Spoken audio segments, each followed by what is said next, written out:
NCP থেকে আমি ঢাকা ৯ আসনে মনোনয়নপ্রাপ্ত হয়েছি এবং আমি প্রতিজ্ঞা করছি আইনে অনুমোদিত টাকার বাইরে একটা টাকাও আমি খরচ করব না।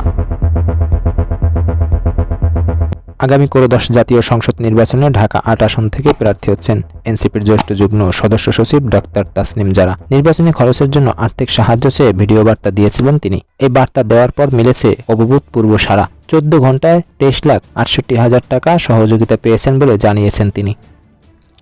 সামাজিক যোগাযোগ মাধ্যম ফেসবুকে নিজের ভেরিফাইড পেজ থেকে দেওয়া এক পোস্টে তিনি বলেন, মাত্র ১৪ ঘন্টায় আপনারা ২৩,৬৪,০০০ টাকা ডোনেট করেছেন, যা আমাদের ফান্ডরেজিং লক্ষ্যমাত্রার অর্ধেকেরও বেশি।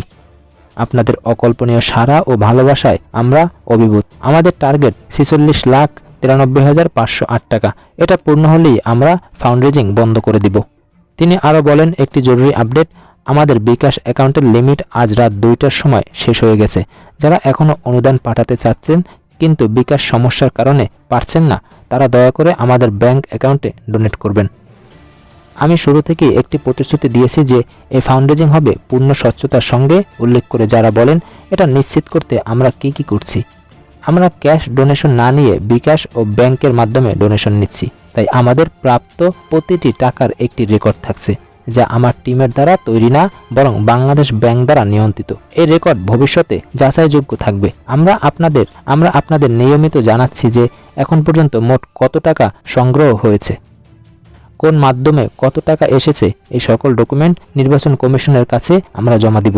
নির্বাচন কমিশন এটা যাচাই করতে পারবেন। কোন খাতে কত টাকা ব্যয় করা হবে তা আপনাদেরকে স্পষ্ট করে জানানো হবে।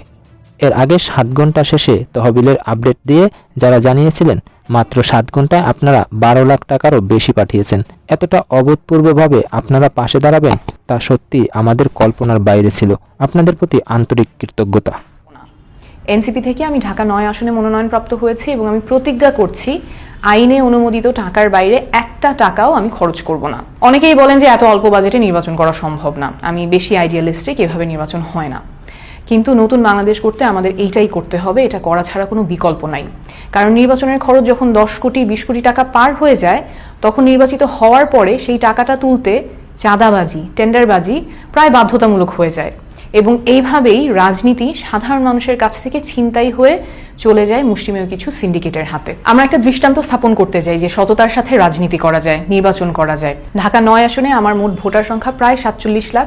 নির্বাচন কমিশনের আইন অনুযায়ী আমি মোট ব্যয় করতে পারবো ৪৬,৯৩,৫৮০ টাকা।